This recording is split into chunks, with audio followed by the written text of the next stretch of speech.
চেয়ারে বসছে দিছে, আল্লাহ খাইতে দেয় নাই। বুঝছেন নি কথা?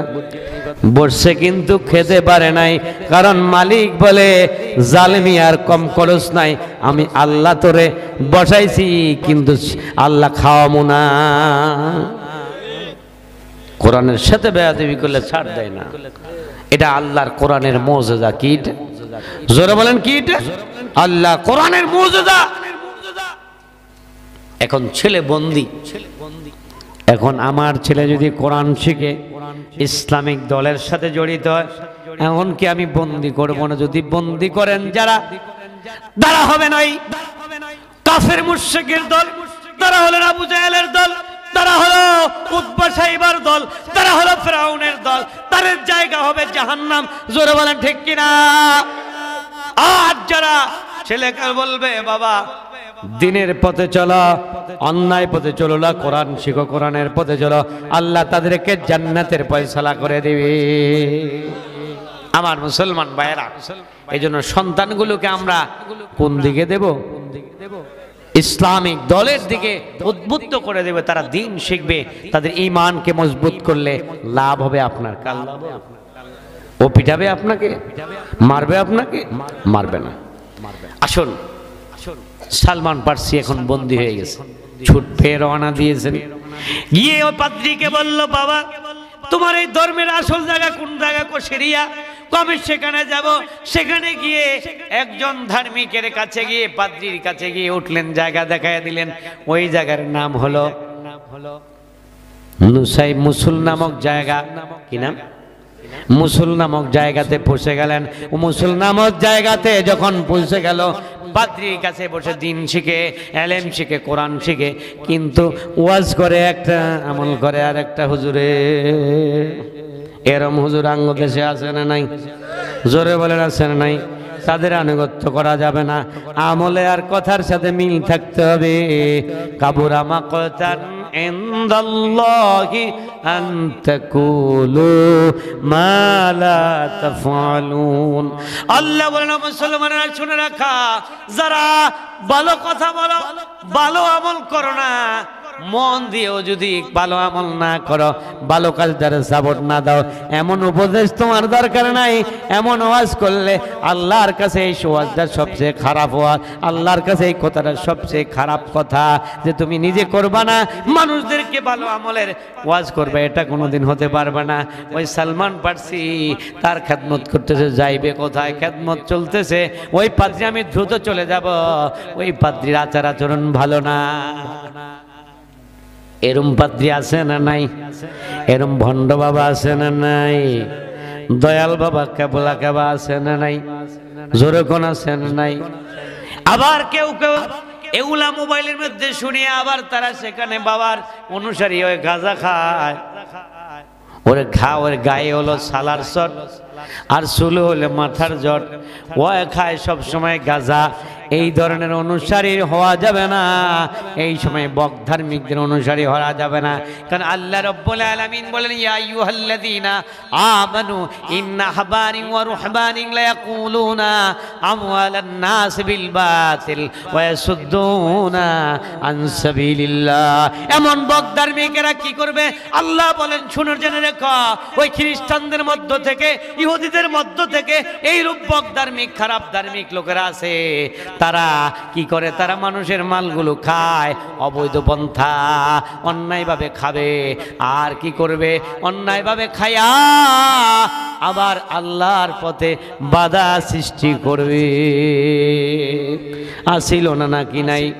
ও মুসলমান ভাইয়েরা আমার, বলি আবার বলি, এই রূপ আসিল না নাই? বিগত দিনে আলেমদের মধ্যে কিলিক, মনে আছে না নাই? কিলিক, কিলিক, এটা না, আরেকটা, এটা তো আলেমদের কথা কইছে, আরেকটা লিগ আছে না?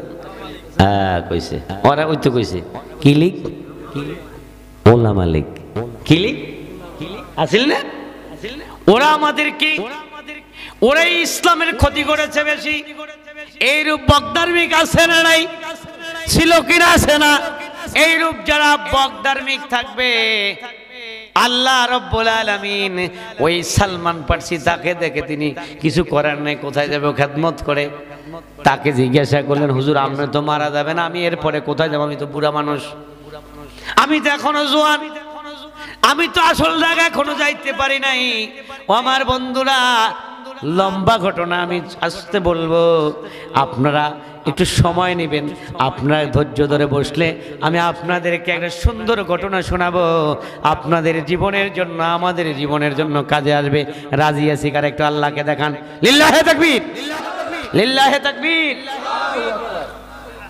এখন সালমান ফার্সি ওনাকে বললেন, হুজুর আপনি তো বুড়ো হয়ে গেছেন, আমি এখন কোথায় যাব আপনার পরে? মুসলমান ভাইয়েরা, যদিও তিনি বগদামি, তিনি বললেন তুমি চলে যাইবা সোজা নুসাইবিন নামক জায়গাতে, এমন একজন পাদ্রী আছে যে আল্লাহওয়ালা। ও মুসলমান ভাইয়েরা, তিনি ইন্তেকাল করলেন। ইন্তেকাল করার পরে সকল কওমের লোকেরা আসলো তাকে মাটি দেওয়ার জন্য। আর সালমান ফার্সি দাঁড়ায় সেখানে ন্যায়ের পক্ষে সত্যের সাক্ষ্য দিলেন আর বললেন, তোমরা যার আনুগত্য করেছো, যাকে মেনে চলেছো, যার অনুসারী হয়েছো, এই লোকটা হলো খারাপ লোক। বালাকামের উপদেশ দিত কিন্তু নিজে ভালো কাজ করতো না, আর দান সৎকার উপদেশ দিত, দান সৎকার সব নিজের পেটে ভরতো, আর বিশাল বিশাল মাটির মধ্যে টাকা সম্পদ লুকায় রাখছে, আমিও জানি। দেখায়া দিছে, কত কি কও তুমি ভুল বলো, কনা ঠিক আছে, দেখাও তো। দেখা গেল মাটির মধ্যে ধন সম্পদের গোলা, নিতে পারছে নি একটাও খোলা, পারছে একটাও পারছে? দেখায়া দিছে। ওরা ওই পাদ্রীকে ডাইরেক্ট গাছের সাথে ঝুলায় রাখছে মাটিতে, আর কবর দিতে দেয়নি, যে আমাদের সাথে প্রতারণা করেছে। এই জন্য আল্লাহ রাব্বুল আলামিন বলেন, ইয়া আইয়ুহাল্লাযীনা আমানু ইন্না আহবারিন ওয়া রুহবানিন লায়াকুলুনা আমওয়ালান নাস বিল বাতিল ওয়া ইয়াসুদ্দুনা আন সাবিলিল্লাহ। আল্লাহ বলেন, জানা এই রূপ বকধার্মিক হয়ে মালগুলো মানুষের খাবে, তারা আমার দ্বীনের পথে বাধা সৃষ্টি করবে। এই ধরনের ভণ্ড ওলামাগুলো দিয়ে সমাজের দীর্ঘদিন ক্ষতি হয়েছিল কিনা জোরে বলেন? এদের কারণে আমাদের মাহফিলগুলো পর্যন্ত বন্ধ করে দেওয়া হয়েছে। আমাদের রাষ্ট্রের মধ্যে এই সকল বকধার্মিকগুলো ইসলামের বহু ক্ষতি করেছে। এই বকধার্মিককে বাদ দিয়ে তিনি চলে গেলেন, ওই নুসাইবিনে চলে গেলেন সালমান ফার্সি। বাড়ি ছাড়ছেন, জোরে বলেন, মনে আছে না? অসুবিধা হয় নাকি আপনাদের? বাড়ি ছেড়ে দিয়েছেন, একজন পীর ছেড়ে দিয়েছেন, আর একজন পীরের কাছে গেলেন। সেখানে সালমান ফার্সি খেদমত করে, তার সাথে তাহাজ্জুদের নামাজ আদায় করে। কিন্তু পাদ্রী আবারও বুড়ো হয়ে গেছে, কারণ সালমানের বয়স তো তখন 14-15 বছর। যারে ধরে সে বুড়ো হয়ে যায়, কারণ আল্লাহওয়ালা হতে হলে 40 বছর ছাড়া নবুয়ত দেয় না। দুইজন নবীকে দিয়েছেন, সবিয়ুন লাউ কানা নবিয়ুন, নবী যত বড় হোক, শিশু যদিও নবী হয় তার বড় শিশু, ঠিক কিনা? 40 বছরে নবুয়ত পেয়েছে। আল্লাহওয়ালা হতে বয়স লাগে, এই জন্য আল্লাহওয়ালার কাছে যায়, সেও বুড়ো হয়ে গেছে। তাকে বলল, হুজুর আমি কি করব আপনার পরে? তিনি বললেন, আমার পরে তুমি চলে যাইবা আম্বুরিয়াম নামক জায়গাতে, একজন আল্লাহর ওলি আছে, ওর কাছে গিয়ে তুমি দিন শিখবা, ধর্ম শিখবা, কর্ম শিখবা, সেখান থেকে তুমি আল্লাহওয়ালা হয়ে যাইবা। আমরা কয়জনের কাছে গেছি, কয়জন হুজুরের সাথে আমরা সম্পর্ক করছি? মুসলমান ভাইয়েরা, সালমান ফার্সি আম্বরিয়াতে চলে গেলেন। ইনি ইন্তেকালের পরে সেখানে যাওয়ার পরে সেখানে খেদমত করতেছে। ও মুসলমান ভাইয়েরা, খেদমতের শেষে ওই আল্লাহর ওলি বলল, সালমান এত বছর খেদমত করেছো, আমি তোমাকে কিছু বকরি দিয়ে দিলাম। কিছু বকরি তাকে হাদিয়া দিয়ে দিলেন।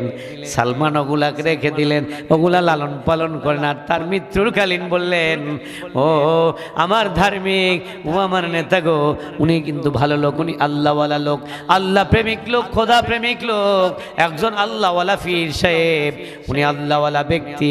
উনি বলল, ওনাকে বলল, ও আল্লাহওয়ালা, এর পরে আমি কার কাছে গিয়ে দিন শিখবো? আমার তো এখনো দিনের তামান্না এখনো মিটে নাই। আমি প্রকৃত কোথায় গিয়ে আল্লাহ রব্বুল আলামিনকে পাবো? ওই জায়গার নাম বলে দেন।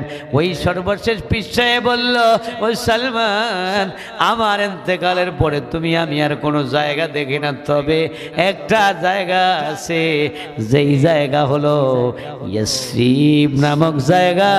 জোরে বলেন আলহামদুলিল্লাহ। ওই জায়গার নাম হলো ইয়াসরিব। ইয়াসরিব নামই হলো মদিনার পূর্ব নাম। মদিনার পূর্ব নাম হলো ইয়াসরিব। ওই পাদ্রী কিতাব থেকে জেনেছেন সেখানে আল্লাহর নবী মক্কা থেকে হিজরত করে মদিনায় চলে যাবে। সেখানে পাহাড়ের মধ্যখানে লম্বা লম্বা খেজুর গাছ, কালো পাথরীয়ময় এলাকায় যেখানে খেজুর গাছ থাকবে, উঁচু উঁচু পাহাড় থাকবে, কালো কালো পাথর থাকবে, ওই জায়গাতে একজন আল্লাহর প্রিয় নবী আসবে। তুমি সম্ভব হলে তার কাছে যাইবি। কোথায় পারস্য, কোথায় পারস্য সাগর, কোথায় মদিনা, কেমনে যাবে বলেন? কে পৌঁছানোর দায়িত্ব? আল্লাহ রাব্বুল আলামিন এই জন্য বলেছেন, ওয়াল্লাযীনা জাহাদু ফীনা লানাহদিয়ান্নাহুম সুবুলানা ওয়া ইন্নাল্লাহা লামাআল মুহসিনিন। আল্লাহু আকবার।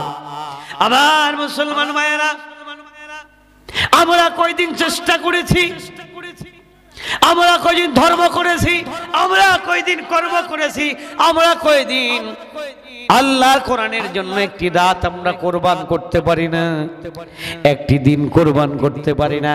অথচ সালমান ফার্সি এখন যুবক থেকে, কিশোর থেকে বৃদ্ধের দিকে চলে যাচ্ছে, এখনো সালমান ফার্সির স্ত্রী সন্তান হয় না, বিয়ে করার সুযোগ হয় নাই, শুধুমাত্র আল্লাহ রব্বুল আলামিন রাসূলকে পাওয়ার জন্য খুঁজতেছে।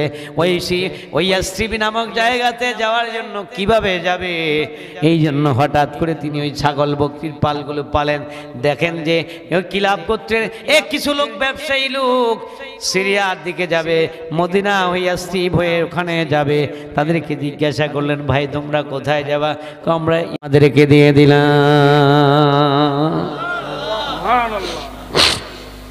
আমার তিনি ভাইয়েরা, বৃদ্ধ বয়স 40-50 বছর বয়স হয়ে গেছে। পীর সাহেব কিছু হাদিয়া দিয়েছেন, এই সম্বল। কোথায় যাওয়ার জন্য ছেড়ে দিলেন? জোরে বলেন। মদিনা যাওয়ার জন্য, নবীর কাছে যাওয়ার জন্য। আল্লাহ পাক রব্বুল আলামিনের নবীর সাহাবী পাগল প্রায় হয়ে গেছে, মদিনা কেমনে যাবে, মদিনা কেমনে যাবে।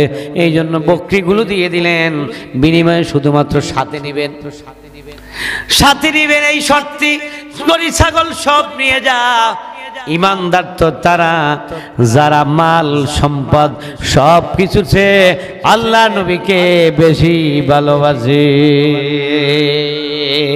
ঠিক কিনা? আল্লাহ রাসূল বলেছেন, লা ইউমিনু আহাদুকুম হাত্তা কুনা আহাব্বা ইলাইহি মিন ওয়ালিদিহি ওয়া ওয়ালাদিহি ওয়ান নাসি আজমাইন। কি ভাই আপনাদের অসুবিধা হয়? এখন সালমান ফার্সি, আল্লাহ রাসূল বললেন যে যারা টাকা সম্পদ মাল সম্পদ ছেলে মেয়ের সে আল্লাহ রাসূলকে বেশি ভালোবাসে তারাই হলো প্রকৃত ইমানদার। ততক্ষণ না ইমানদার হতে পারবে না যতক্ষণ সব কিছু রাসূলকে বেশি ভালোবাসতে হবে। এখন মাল ছেড়া দিছে কিনা কার জন্য? জীবনকে দিয়া দিছে কিনা? ও মুসলমান ভাইয়েরা, সালমান ফার্সি কিন্তু দুর্ভাগ্যবশত ওই কাফেলা তার সাথে বিশ্বাসঘাতকতা করে সুযোগ পায়া সালমান ফার্সিকে ওখানে না নিয়ে ওই সিরিয়ার কাছাকাছি ওয়াদি আল কোরা নামক জায়গাতে, ইয়াসরিব এবং মদিনা এবং সিরিয়ার মধ্যবর্তী একটা জায়গার নাম আছে, ওই ওয়াদি আল কোরা নামক জায়গাতে আল্লাহ আর ওই বান্দাকে সালমান ফার্সিকে তারা এক ইহুদির কাছে বিক্রি করে দিলেন। জোরে বলেন আলহামদুলিল্লাহ। বলে আলহামদুলিল্লাহ বললেন কা? এটা আল্লাহ তাআলা এটার মধ্যে একটা বরকত আছে। এটার মধ্যে কি আছে? বরকত আছে। কেমন বরকত ভাই আমার, বন্ধুরা আমার? সালমান ফার্সি কত বড় বরকতময়, যেখানে বিক্রি করলেন ওখানে তিনি থাকতেছেন। কিছুদিন পরে ওই মালিকের একজন চাচাতো ভাই আছে, তিনি থাকে মদিনায়। ওই মদিনা থেকে তিনি আবার তার কাছে বিক্রি করে দিলেন। আরো বলেন আলহামদুলিল্লাহ। আমার যাওয়া যাওয়ার যেখানে ব্যবস্থা করবেন কে? কারে কোন জায়গায় বসাবে আল্লাহ জানে, কারে বেজ্জতি করিয়া আল্লাহ না খাওয়ায়া আল্লাহ দেশ থেকে পালায়া নিবে সেটাও জানে কে? নিচে না নেই। এখনো যারা জেলামি করবে, অত্যাচার করবে, অন্যায় করবে, ভুল পথে হাঁটবে, মুসলমান ভাইরা তাদেরকে আল্লাহ লজ্জতের সাথে বিদায় করে দেবে। জুলুম করা যাবে না, এটা খুব খারাপ জিনিস। আল্লাহ রাসূল সাল্লাল্লাহু আলাইহি ওয়াসাল্লাম বলেছেন তোমরা জুলুম থেকে বেঁচে থাকবে। সালাতুনিয়া রাসূলুল্লাহ আলাইকুম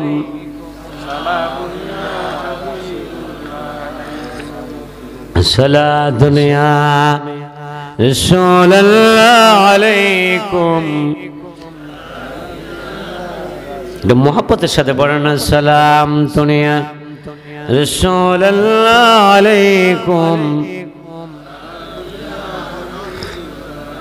আমার বন্ধুরা ভাইরা, সালমান ফার্সি যেখানে যাওয়া দরকার সেখানে ব্যবস্থা করে দিলেন। কোনো লেখা নাই, কাগজ নাই, কলম নাই।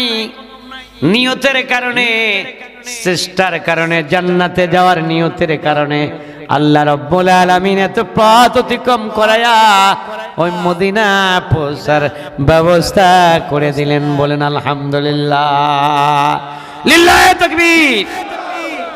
এখনো যারা জান্নাতের আশা করো, জান্নাতের চেষ্টা করো গো,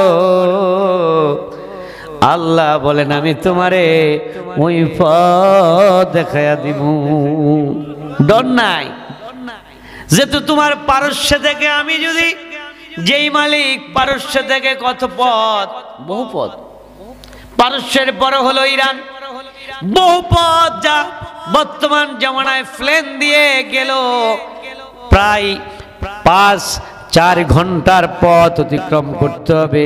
কিন্তু এই সালমান ফার্সিকে আমার আল্লাহ রাব্বুল আলামিন কি করে এত দূর থেকে দূর, বহু দূর থেকে দূর ওই মদিনা রাষ্ট্রে পৌঁছানোর ব্যবস্থা মনে হয় যেন কাগজে কলমে লিখে গেছে। এগুলো কে করে? কে করেন এগুলো? কত সুন্দর প্রসেস। ওখানে নিয়ে যাবে, না নিয়ে ওখানে বিক্রি করলো, বিক্রি করে উনি আবার বিক্রি করলো, যার কাছে বিক্রি করলো তার বাড়ি কোথায়? মদিনা। জোরে বলেন কোথায়? কোথায় জোরে বলেন? মদিনা। মদিনা যাইতে পারলাম না, মদিনা যাইতে পারলাম না। নিয়ত আছে না নাই? আল্লাহ কবুল করে বলি আমিন। নিয়ত থাকলে আল্লাহ ব্যবস্থা করে দেবা। আমার মুসলমান ভাইয়েরা, সালমান ফার্সি সেখানে গিয়ে তার মনিবের কাজ করে হঠাৎ করে একদিন তিনি গাছের উপরে খেজুর গাছ পরিষ্কার পরিচ্ছন্ন করতেছে, আর তার মনিব তার নিচে। আমাদের দেশে আমরা অনেক সময় গাছ চলানোর জন্য লোক লই না, কামলা লই না, কি বলেন? কথা বলেন না কেন? আপনি একটু অংশগ্রহণ করতে হবে, লই না? তো গাছে যদি লেবার থাকে, মনিব কোথায়? নিচে থাকে না? দেখে এটা এমনি করে, এমনি করে নিচে দাঁড়াই থাকে না? সালমান ফার্সি খেজুর গাছের উপরে গাছ পরিষ্কার করে, তার মনিব নিচে দাঁড়ানো। এমন সময় একজন লোক তার মনিবকে বলে, ও শুনছুনি, কুবার দেশের ওই খাজরাজ লোকেরা, কুবাবাসীরা ধ্বংস হোক। ওই কুবাবাসীরা একজন কে যেন এসেছে মদিনা থেকে, কোন মুহাম্মদ এসেছে, কি যেন নবী এসেছে, তাকে তারা মেহমান বানিয়েছে, তাকে তারা নবী বানিয়েছে, তার উপরে তারা আনুগত্য করেছে, তারা ধ্বংস হোক। বলে নাউজুবিল্লাহ। এই কথা যখন বললেন, সালমান ফার্সি খেজুর গাছের উপরে সালমান বলে, ও দুনিয়ার মানুষেরা শোনো, আমি যখন এই কথাটা শুনলাম আমার গায়ের মধ্যে মনে হয় যেন 104 ডিগ্রি জ্বর এসে গেল, আমার শরীরের মধ্যে কম্পন শুরু হয়ে গেল, কাঁপতে কাঁপতে কাঁপতে কাঁপতে আমি কি নেমে আসবো না ওখান থেকে লাফ দেব? আমার মনিব যদি নিচে না থাকতেন তাহলে আমি ওখান থেকে গাছ না ধরে থবাস করে আমি জমিনের মধ্যে পড়ে যেতাম, কিন্তু মনিবের ভয়ে, মনিবের কাছে গায়ের উপরে পড়ে যাব বিদায় আমি সেখান থেকে পড়ি নাই। আমি খুব দ্রুততার সাথে নেমে এসে বললাম, কি বললা ভাই, কি বললা, কি বললা বুঝলাম না। মনিব ঠাস করে আল্লাহ নবীর সাহাবী সালমান ফার্সির গায়ে একটা থাপ্পড় লাগিয়ে দিলেন। মুসলমান বন্ধুরা আমার, আল্লাহ নবীকে পাওয়ার জন্য বাড়ি ছাড়লো, ঘর ছাড়লো, অর্থ ছাড়লো, সম্পদ ছাড়লো, লাস্টে নিজে বিক্রি হয়ে গেল, কৃতদাস হয়ে গেল। এরপরে গায়ে চপ্পর খাইয়া, থাপ্পড় খাইয়া আল্লাহর নবীর সাহাবী সালমান ফার্সি কোনো কথা নাই। মনিব বলে, কে আসলো আর কে গেল তোমার দরকার নাই। যেমনি ভাবে আলেমদেরকে বলা হতো কোনো কথা বলার দরকার নাই, কে আসলো আর কে দাঁড়ালো, আমরা ক্ষমতায় আসি, থাকবো আজীবন, 41-42 সাল পর্যন্ত থাকবো। ওলামারা তোমরা কোনো, ও মোল্লারা তোমরা কোনো কথা বলতে পারবে না, ঠিক কিনা? অধনে রাখা আর জেনে রাখা, এই পৃথিবীর যদি স্বাধীনতার জন্য, এই পৃথিবীর যদি ইসলামের জন্য, দেশের জন্য নির্ভীক বুক পেতে দিতে পারে তাহলে দিতে পারে এই কোরআন প্রেমিকেরা, আল্লাহর প্রেমিকেরা, কোরআনের অনুসারীরা শুধুমাত্র আল্লাহর জন্য এই নিজের জীবনটাকে বুক পেতে দিতে পারে, ঠিক কিনা? আমার বন্ধুরা ভাইরা, সালমান ফার্সি আল্লাহ পাক রব্বুল আলামিনের বান্দা, থাপ্পড় খায়া জায়গার নাম শুনে ফেলেছে। সন্ধ্যাবেলা মনিবের কাজ শেষ করে দিয়ে, কি ভাই অসুবিধা নেই, ছেড়ে দেবো নাকি? জিকির করেন লা ইলাহা ইলাহা ইল্লাল্লাহ, লা ইলাহা। ও ভাই বহু দূরে মদিনা কেমনে যাব জানি না, দয়াল আল্লাহ দয়া করো, দয়াল আল্লাহ দয়া করো, নসিব করো মদিনা, লা ইলাহা ইল্লাল্লাহ, লা ইলাহা, লা ইলাহা ইল্লাল্লাহ মুহাম্মাদুর রাসূলুল্লাহ। আমার বন্ধুরা ভাইরা, এখন সালমান ফার্সি জাগার কথা শুনছে না? সন্ধ্যাবেলা মনিবের কাজ শেষ করে দিয়ে, মালিকের কাজ শেষ করে দিয়ে, তবে ওখানে একটা কথা বলছে। শেষ পাদ্রী বলেছে, ও আমার পীর সাহেব, আমার ওলি, আমার অভিভাবক, আমি কিভাবে চিনব মুহাম্মদকে? শেষ জামানার নবীকে কিভাবে চিনব? তিন কথা, তিনটি পরীক্ষা না করে তুমি চিনবা না, তিন পরীক্ষা না করে তুমি তার উপরে ঈমান আনয়ন করবা না। কয়টা পরীক্ষা জোরে বলে? আর জোরে বলেন, কয় পরীক্ষা? তিন পরীক্ষা না করিয়া তুমি তার উপরে ঈমান আনয়ন করবা না। এক নম্বরের পরীক্ষা করবা, তিনি কিন্তু সদকার মাল খাবে না। কি খাবে না? সদকা মানে হলো কি এখানে যাকাত, তিনি হাদিয়া খাবে। তিন নম্বরের পরীক্ষা হলো আমার নবীর এই দুই সিনার মাঝখানে এখানে নবুয়তের একটা মোহর আছে, ওই তিনটা পরীক্ষায় মোহর না দেখা তিন পরীক্ষা না করে তুমি ঈমান আনয়ন করবা না। মুসলমান বন্ধুরে আমার, সালমান ফার্সি সন্ধ্যাবেলা কিছু খেজুর নিয়ে আল্লাহ নবীর দরবারে গিয়ে হাজির। নবীর দরবারে গিয়ে হাজির হয়ে বলে, ইয়া রাসূলুল্লাহ, ইয়া হাবিবাল্লাহ, আমি আপনার জন্য কিছু যাকাতের খেজুর আনছি, আপনি খান, আপনার সাহাবীদের বন্টন করে দেন। আস্তে চুপ করে বসে গেছেন, কারণ বহু মোল্লার পিছনে হাঁটছে, কম জ্ঞান হয় নাই। বুঝে শুনি নবীকে চিনবে, না বুঝে নবীর উপরে ঈমান আনয়ন করবে না, ঠিক কিনা? বুঝেন নাই কথা? আল্লাহর ওলি নবীকে চিনতে হবে, তারপরে তিনি ঈমান আনবে। সালমান ফার্সি নবীর খেজুর দিয়ে বছর হইল না, চাই দেখেন যে দেখি খেজুর খায় কিনা। আমার দেশের নেতারা যেমনি ভাবে হালাল হারাম বাসে না, শোনা যায় বিজেপির থেকে টাকা নিছে, নাই না নাই না, ওখানে হলো দুস্থদের নাম, দুস্থ মানে অসহায় নারী, ওখানে বিজিডি বিজিএফ বয়স্ক ভাতা, এই টাকা যারা খায় বলুন তো এটা হালাল না হারাম?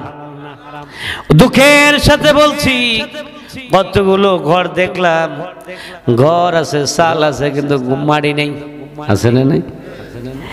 এক জায়গা দেখলাম ফুল আছে কিন্তু পথ নাই, আসো বাণী ভাসো বাণী, মাঝে দিয়ে ফুল। তো একজন কবিতা লিখছে, ওই দেখা যায় ফুল এক কান, ওই দেখা যায় ফুল এক কান, আশেপাশে নাই রাস্তার কোনো কাম। এই ফুলের কি কাম? এটা হলো সরকারের অর্থ তসল্লুফ করে কোটি কোটি টাকা বানানোর জন্য ব্যবস্থা নিয়েছেন। কোনো মানুষ থাকে না, জন থাকে না, কোনো পরিবেশ নাই, অর্থ সম্পদকে, ধন রাষ্ট্রীয় সম্পদকে ধ্বংস করে, জনগণের সম্পদকে নষ্ট করে, সব দখল করে নিজেরা কোটি কোটি টাকার মালিক বানিয়েছে। এগুলা হালাল না হারাম? জোরে বলেন, হালাল না হারাম? আপনারা হালাল হারাম যদি বুঝেন, এগুলোর কাছে যাবেন না, কারণ যারা হারাম খায় ওর জায়গা জান্নাতে পাবেন, ওর জায়গা হলো জাহান্নাম।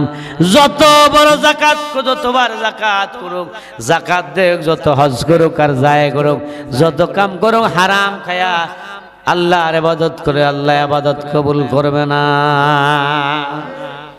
বিজিডি বিজিএফেতে ঘুষ খাবেন কারা কারা? কি খাইবেন? হাত দেবান, আসেননি একজন? খাবেন না। এটা গরিব আপনি সেবা করেন, আপনাকে ইজ্জত আল্লাহ বাড়াইয়া দিবে কে? আপনি যদি খাদমত করেন, শুনে রাখুন, আল্লাহ পাক রব্বুল আলামিন, রাসূল বলেছেন, 7 শ্রেণীর লোককে আল্লাহ তাআলা জান্নাতের আরশের নিচে স্থান দিবে। 1 নম্বরে কোন হুজুরে দিবে না, আছে না? হুজুরের 1 নম্বরে দিব যদি হুজুর ইমামে আদেল হয়। তো এখন হুজুররা হইল শুধু মসজিদ পর্যন্ত, আর নেতারা হলেন বিচারক, যারা ন্যায় বিচার স্থাপন করবে, তারে হুজুরের আগে আরশের নিচে স্থান দিয়ে দিব। আমি বলছি নাকি? আল্লাহ রাসূল বলেছে, ন্যায় বিচার যারা করবে, ন্যায় বিচার যারা করবে তাদেরকে আরশের নিচে স্থান দিবে। বলুন তো দেখি, আপনার সে সম্মানিত নেতা, আপনার সে মহিমান্বিত নেতা আর কেউ না? যদি হালাল খায়া আপনি নেতাগিরি করে যদি সমাজের প্রতিষ্ঠিত করতে পারেন, আমি বলে দিলাম আপনার সন্তানটাকে আল্লাহ এই দেশের বিসিএস করায়া বড় অফিসার বানাইয়া দিব, আল্লাহওয়ালা বানাইয়া দিব। লাভ কি? সে জমিন 100 কানির সমান কি একটা বিসিএস এর সমান কিনা? একজন ডাক্তারের সমান কি 100 কানির সমান কিনা? মোটেও না। 100 কানি লোক নেই করলে কয় টাকা পাবেন? কিন্তু এক ডাক্তার একদিনে কামাই করে 1 লাখ টাকা। মুসলমান ভাইয়েরা ও আমার লিডার ভাইয়েরা, আপনাদের জায়গা আমার রাসূল কত বড় উন্নত জায়গাতে দিয়েছেন। ইনসাফ ভিত্তিক সমাজ গঠন করার কারণে 1 নম্বরে জায়গা দিবে ইমামুল আদিল, ন্যায় বিচারককে, ন্যায় বিচার নেতাকে, নেতাকে 1 নম্বরে আরশের নিচে স্থান দিয়ে দিব। তাহলে আপনাদের মর্যাদা তো কম না? আপনারা কেন এগুলোর মধ্যে যাবেন? এগুলোর মধ্যে যাবেন না। বন্ধুরা ভাইয়ার আমার, অসুবিধা হয় নাকি? 2 জন যাইতে পারে, এটা স্বাভাবিক। চলবে? আটটু 3 কথা শুনবেন না আপনারা? না না, শুনে যাবেন। আমার বন্ধুরা, 3 কথা আমরা আলোচনা করব। যেহেতু পরীক্ষা যেহেতু আসছে, কারে পরীক্ষা করবে? আমার নবীরে। কারে? আমার নবীকে পরীক্ষা করবে। সালমান ফার্সি খেজুরগুলো দিয়ে নবীর দিকে তাকায় আছে নবী খায় কিনা দেখেন যে নবী সবার সাহাবীর মধ্যে ভাগ করে দিয়েছেন একটা খেজুরও আল্লাহর নবী খায় নাই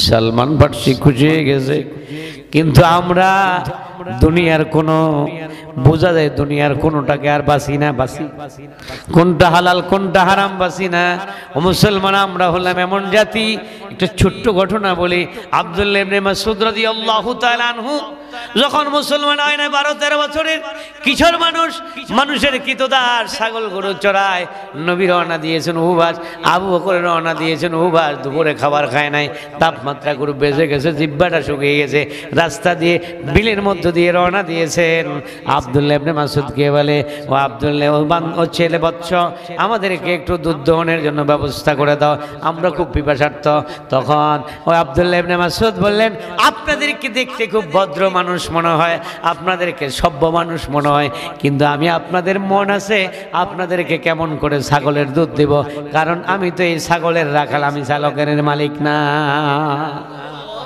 ছাগলের আমি কি জোরে বলেন আমি কি আমি হলাম ছাগলের রাখাল আমার একজন মালিক আছে ছাগলের একজন মালিক আছে ও মুসলমান এই সময় তখনও আব্দুল্লাহ ইবনে মাসউদ মুসলমান হয় নাই আর আমরা হলো হুজুর ফ্যাট বড়ি খান আমিও খাইছি কারণ আমার মনে এবারে আমি চুরি করে সব খাইলে কিছু কনা বুঝুন না কথা মুসলমান না হইয়া আব্দুল্লাহ ইবনে মাসউদ যেই কথা বলেছেন সেদিন থেকে মুহাম্মদুর রাসূলুল্লাহ তার দিকে এইভাবে তাকায়া ছিলেন শুধু তাকায় নাই তখন বললেন ও ইবনে মাসউদ রে আর ঠিক আছে যেখানে যেই বকরিটিকে ওই পাঠার কাছে নেওয়া হয় নাই অর্থাৎ ছোট্ট ছাগল একটা ছাগল বকরি দাও এখানে আনা ছোট বকরি আনা হলো আল্লাহ নবী তার পিঠের উপরে হাত বুলাইয়া দিলেন বিসমিল্লাহির রহমানির রহিম করে দুধ দহন শুরু করে দিলেন আল্লাহর পক্ষ থেকে দুধের ব্যবস্থা করে হলো দুধের ব্যবস্থা হয়ে গেল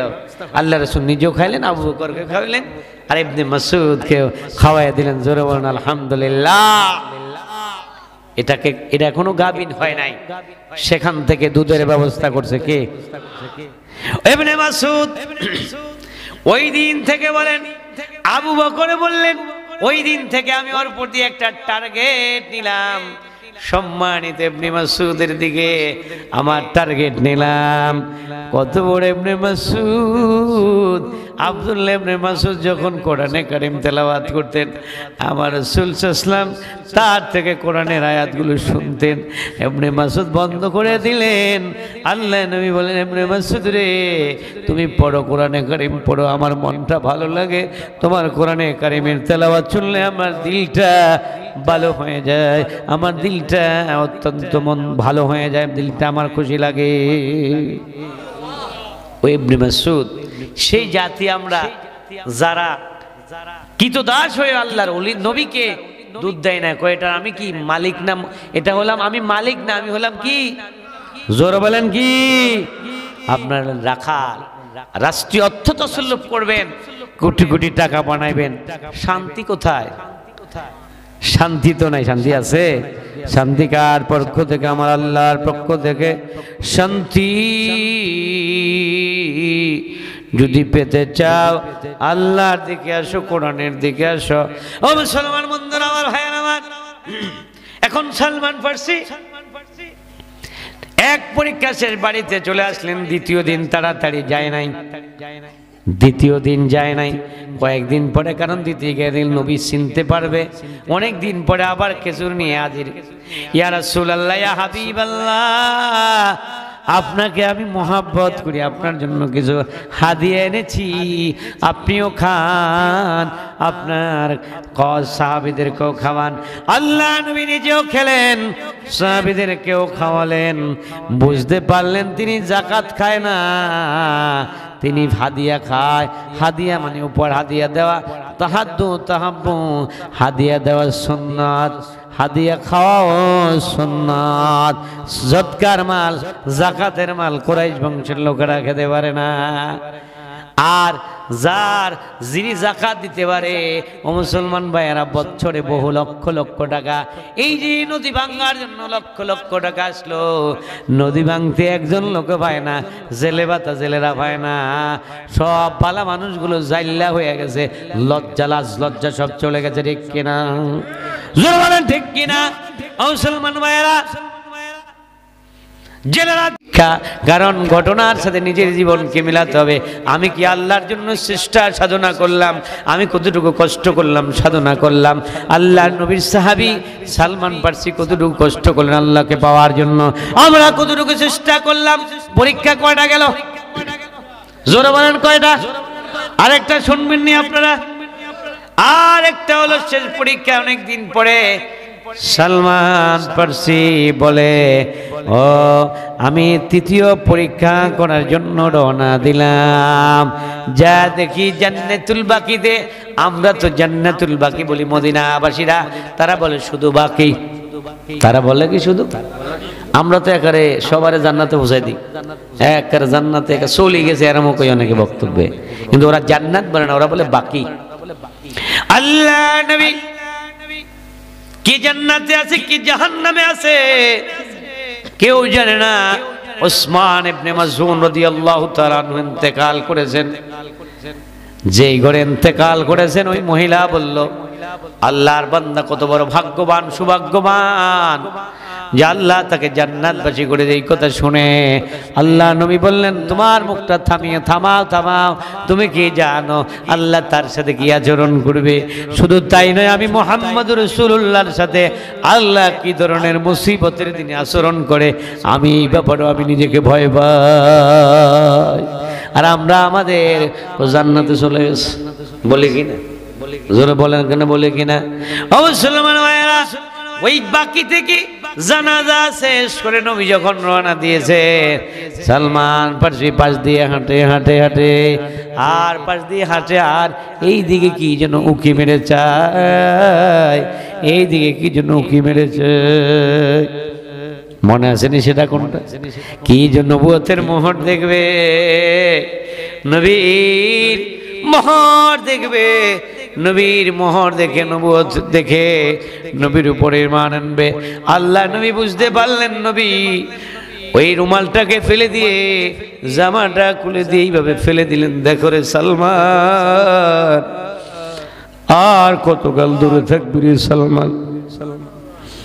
12 বছর থেকে প্রায় 50টি 12 বছর থেকে এখন তোর বয়স 50-60 বছর উপনীত হয়ে গেল রে সালমান, আর কত অপেক্ষা করবি?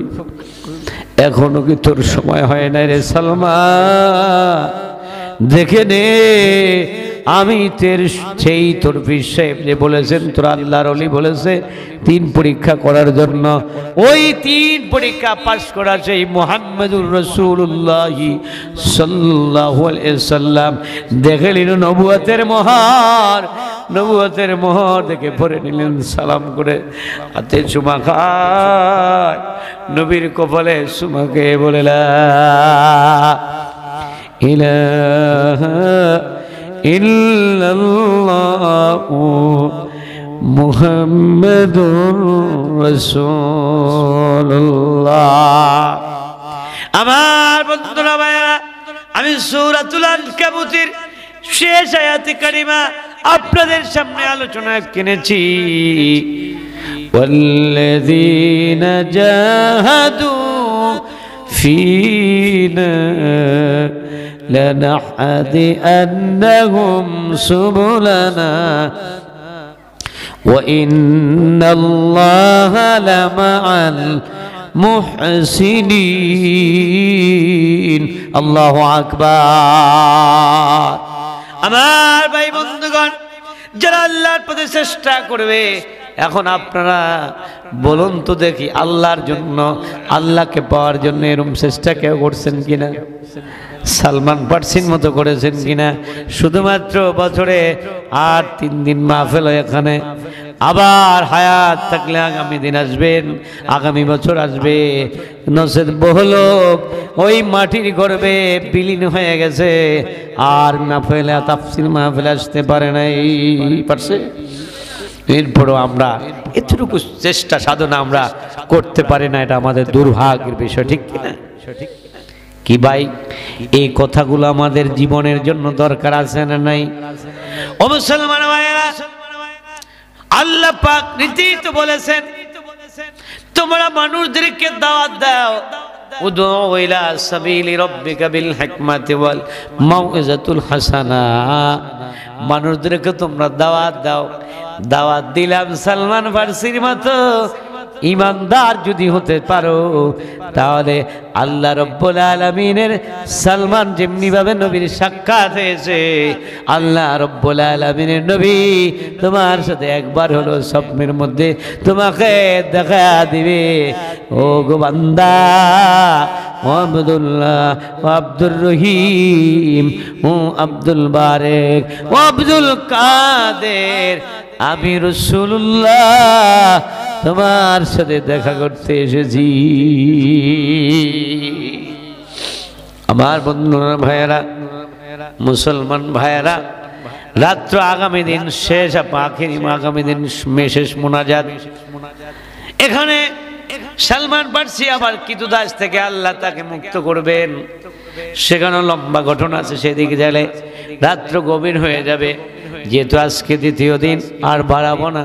ও মুসলমান বন্ধুরে আমার, ভাইয়েরা আমার, সালমানের মতো ঈমান আনো।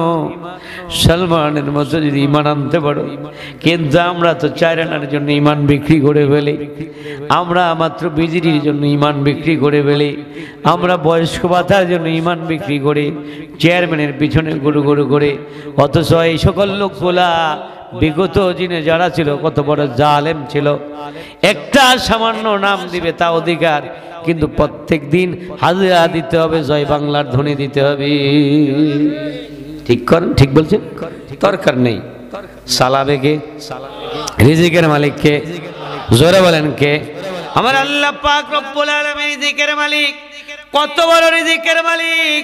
ওই সালমান ফারসি দেশ ছেড়ে গেলেন, ভাতের অভাব হয় নাই, গরু ছাগল সব নিয়ে গেল, আল্লাহ রিজিকের অভাব দেয় নাই, ভাতের অভাবে মরে যায় নাই। আর শুধু তাই নয়, কৃতদাস হয়ে গেছে, সেখান তো মুক্ত করেছেন আল্লাহ রাসূল সাল্লাল্লাহু আলাইহি ওয়াসাল্লাম। আমার বন্ধুরা, ভাইয়েরা, সেটা কি বলবো কিনা? আপনারা যদি অনুমতি দেন বলবো। কিভাবে মুক্ত হলে বলবেন? বলবো। আল্লাহ কবুল করে সকলে বলে আমিন। সালমান ফারসি এইভাবে নবীর হাতে ঈমান আনছে, মনে আসেনি? হাতে চুমা খায়, কপালে চুমা খায়, বলেন রাসূল, জীবনকে তোমার জন্য পাগল করে দিয়েছি। আজ যুবকেরা তো আমার প্রেমিক প্রেমিকার জন্য আত্মহত্যা করে জীবন বিলীন করে দেয়, পাগল হয়ে যায়, মাতলামি করে। ও যুবক রে, যেই নারীর জন্য তুই পাগল হইস, ওই নারী, বহু নারী পাগল হইয়া বিয়ে করেছে, কদিন বাদে কিন্তু নারী চলে গেছে। রেকর্ড আছে না নাই? কিন্তু আমার আল্লাহকে যদি চায়, আমার রাসূলকে যদি কেউ চায়, আমার আল্লাহ তাকে বের করে কোনো দিন দেয় না। ও যুবক, আমার ছেলেরা, তোমরা কোনো দিন এমন অন্যায় করো না, আত্মহত্যার মতো অপরাধ করো না।